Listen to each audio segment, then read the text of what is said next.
if you've never thrown a jab before in your life and I say your jab's shite, you're probably, if you know what a jab is, you'll probably admit, well, yeah. And logically you'll go, because sure, I've never done that before. So why should all these other things be any different? If you want to get better at jabbing, you'll learn about jabbing and then you practice and reinforce the jab to actually get better at it. Confidence isn't built, it's remembered. Think about it, you weren't born as an insecure child. You were born as a child ready to explore the world. You failed, but you got up, you tried again. You learned to walk, repeatedly falling, repeatedly trying. And then over the time, like, confidence gets stripped usually by other people's opinions. So I have a few examples here for rewiring your brain. So like Joe Dispenza talks about it, that your brain is not hardwired for failure. It simply reinforces whatever patterns you feed it. So your self-image is just a collection of your past experiences and beliefs, but it doesn't have to be fixed. So for example, if you thought to yourself, one of the statements I really dislike when I'm coaching is, I've always been like that. Because if you really think about it, you haven't always been like that. You learnt all the other fears apart from loud noises and falling. You learnt to dim your light, to suppress yourself. You learnt all these things. You weren't always someone that drank alcohol or someone who played sports. These are things you developed. Maybe you've done them and been this way for a long time, but it's not how you've always been. So your self-image is just a collection of past experiences. So if you spend years focusing on your failures, your rejections, your losses, then that is going to help develop like a self-belief issue programming in your mind. You're going to believe that the next time you go to do something, you go to talk to someone, ask for a raise, take on a challenge, all those things are going to come in and hold you back again. It's going to be, your default is going to be to think, well, I'm going to fail this isn't going to work anyway. So whenever you do that, your neural pathways that you're setting up are going to be negative, and then they just repeat in a loop. So then again, if we do it the other way, if we start to think about the things that we know we're good at, and this can come right back to, well, I know I'm good at walking. I wasn't able to walk. Now I can walk. That's something I'm good at. You can start to reprogram the mind and change those neural pathways into being more positive. Obviously, there's loads of other things that you could think about that you're good at now that you weren't, that you can use to reinforce it. So you want to flood your brain with these new experiences of, like everything we've talked about in the podcast, controlling your stillness, controlling yourself in like a cold shower. You're reinforcing that you are capable of change and you are capable of doing things that involve being confident, having self-belief, having self-worth, and that'll reprogram your mind. Second point I want to talk about is strength is hidden in your story. So deep self-examination is the key to breaking false beliefs. So when you lack confidence, so most men will lack confidence, and one of the things that they forget to do is question it. So you lack confidence, but you don't actually question the belief that's holding you back, the belief of the lack of confidence. Is that yours, or is it from one experience? So the easiest example when I used to teach public speaking was people would come to me and say, I'm really bad at public speaking.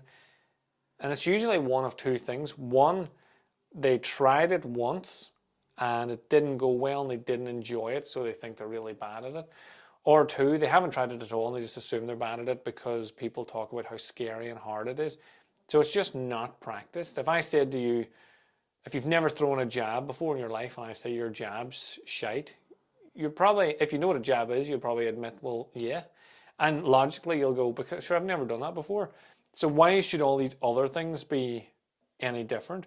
If you want to get better at jabbing, you'll learn about jabbing and then you practice and reinforce the jab to actually get better at it.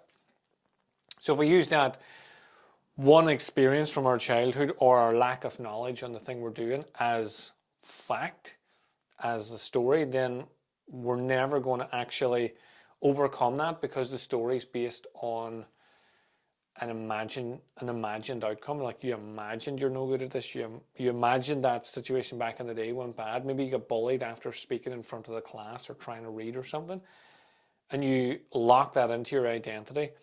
You don't want to lock it into your identity anymore. You want to look at that, evaluate it, and go, right, is this really me, or is that just one thing that happened? So I've wrote here is the key lesson. The mind plays tricks. Question your doubts, and most of them will dissolve. Just asking yourself, like the 7 levels deep, why? Why do I think this? Why do I want to change it? And then every time you come up with the next part, you just ask yourself, why again?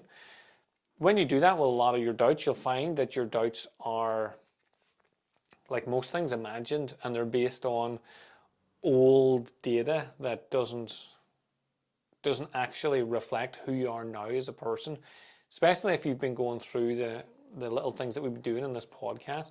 So the podcast, we're only on 12 episodes, but there's a lot of work you can do in those 12 exercises, or 12 episodes that have exercises within them, that even if you look back from episode 1 to now, if you've done all the things that I've been offering you to do, you'll notice a change immediately. So the last point when it comes to confidence is society destroys male confidence, and it's the conditioning that weakens men.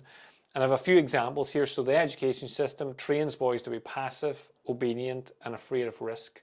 I had this conversation earlier today. Young boys are designed to go out, fuck around, get dirty, play in the mud, fight, argue, climb trees, fall out of trees. Like that's just the nature of it.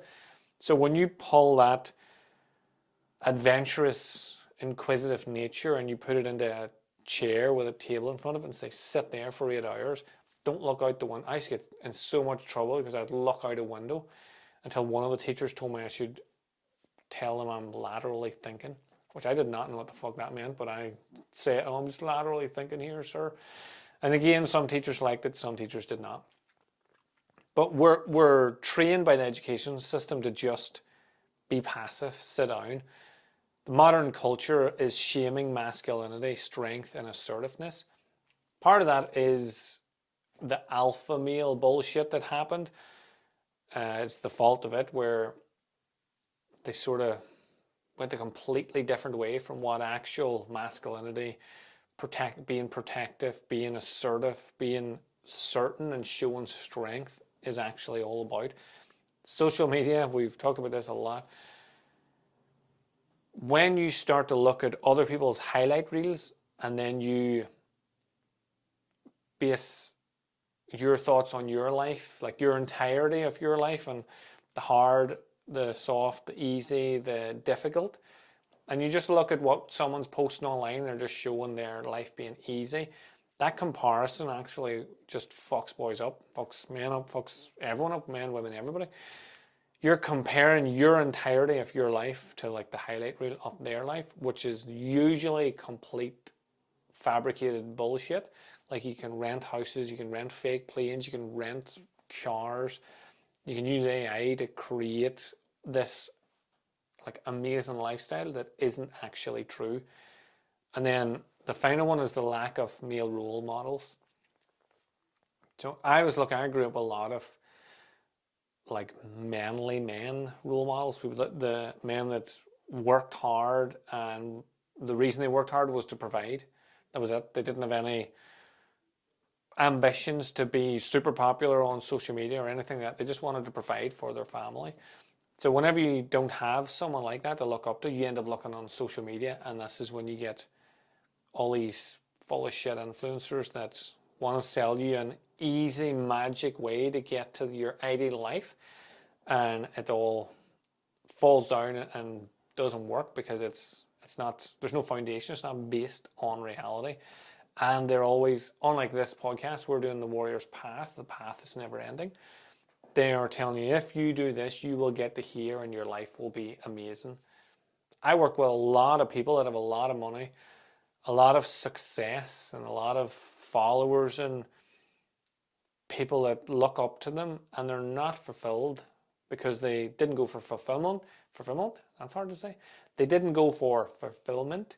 They went for fame, for money, for vanity. So if you know about these, then you can start to break free from them. So recognize your programming. So if you want to be strong, independent, then start to look internally, start to look after yourself physically, mentally, emotionally. Do the things within these podcasts. Guide yourself and look at people that you follow and ask yourself, do you really want to be like them? Or is it just nice to get out of reality and be in their fantasy world for a while? Reclaim your masculine age. So confidence comes from doing hard things, not seeking comfort. Like when I trained in Kung Fu and I did low horse stance for the first 3 months, that was very difficult. But then whenever I moved over to England and most of the stances were upper horse stance, so low horse say is a 90-degree angle, knee to the floor, and upper horse stance, these aren't precise, but just so you can get it in your head a wee bit, is about a 35-degree angle. The weight bearingness of the stance is completely different. So the one I was doing was really hard. So then I was comfortable in what most people thought was difficult because they had never went beyond where they needed to go. So if you reclaim your masculine age by doing these hard things, you build more confidence that makes your comfort. So you're not trying to go outside your comfort zone for the sake of it. You go outside so that it expands. So every time you go into the cold shower, or you do low horse stance, or you do sparring, or you roll with a person you're afraid of, every time you do that, you're expanding your comfort zone. Instead of keeping this wee circle, it becomes a big, massive circle to the point where you become comfortable pretty much anywhere that you are. And then just audit your influences. So this is people you watch online, people you hang about with, people that you look up to in training, people that you look up to in your business and work. Everything that influences you, audit it. Is this influencing me to become the man that I want to be, the warrior that I want to be, or is it just influencing me through magic, where I can look at this and switch off for a while and imagine what it would be like to be this cool person that does this cool stuff. So once you go through those 3 points, you'll be in a better position to actually reclaim your confidence. Remember, we're not trying to gain confidence, we're trying to reclaim it. So these are 2 exercises that I want you to do from this episode. First one, very practical, is the victory stack method. So in my book, I called this the boasting ladder, but rather than a ladder, we're going to do a stack. And you just basically take 3 wins every single day. So in the journal that I made as well, it's the 3 wins are on there as well. So you can, this is not new. This has been around a long time. When you focus on 3 wins at the end of your day, the first maybe a week or so of doing it, you'll think through your day and you'll look for positives. So you can be like, this was a win, this was a win. I did a workout. I got the DIY done that I was supposed to do. I spoke to the person that I have been meaning to speak to, but I was afraid to. Whatever it is, you stack them. But eventually, over time, you start to notice it throughout your day. You start to notice positive things you've done, and you get many wins throughout the day. And then at the end of the day, you get to relive all of those. So doing the victory stack. So all I want you to do is every day, just write down 3 small wins. Do this if you're already journaling, which I think you should. Journal and just add it into part of your journal. And then the next one is the rewire your failure exercise. So thinking about past losses, so pick a past failure or something you look at like a failure, and then ask yourself, like, what did I learn from it? How did it make me stronger? And if I had handled it differently, what would I have done? So we're not looking back and wishing, I should have done X, Y, and Z. We are looking at it and going, if I could learn from this, what can I learn so I don't repeat the same failure? What about this has actually made me stronger? So that happened, but I learned this from it, and because of that, I am this way. So what made you stronger? And then if I handled it differently, not what could I go back and change? If I had have done it in the time, what would I have done? So that'll reframe the lesson and the failure into actually a positive. So you're learning something from it. So when you're reclaiming, just to recap, you're reclaiming your confidence. You're not trying to build confidence or gain confidence. You reclaim it, and then you build on that, build in your comfort zone and move forward. So try these out. Let me know how you get on with them. Just reach out via DM or message me, and just let me know how you get on with it, or if you have any feedback in general about the podcast, then I'd love to hear that as well, positive or negative. So far, I've just been getting a lot of negative.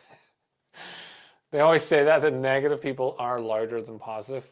The people that are, it's not all negative, obviously. I've had people in real life talk to me about it and enjoy it, but online, the keyboard warriors are out and about. They're warriors on the keyboard, but not in the garden. So that's like the main complaint I've got so far. So back anyway, if you are enjoying the podcast, then let me know. And if you want me to touch on any subjects, then let me know that as well. Until next time, have a super awesome day, whatever you get up to, and I'll speak to you again soon.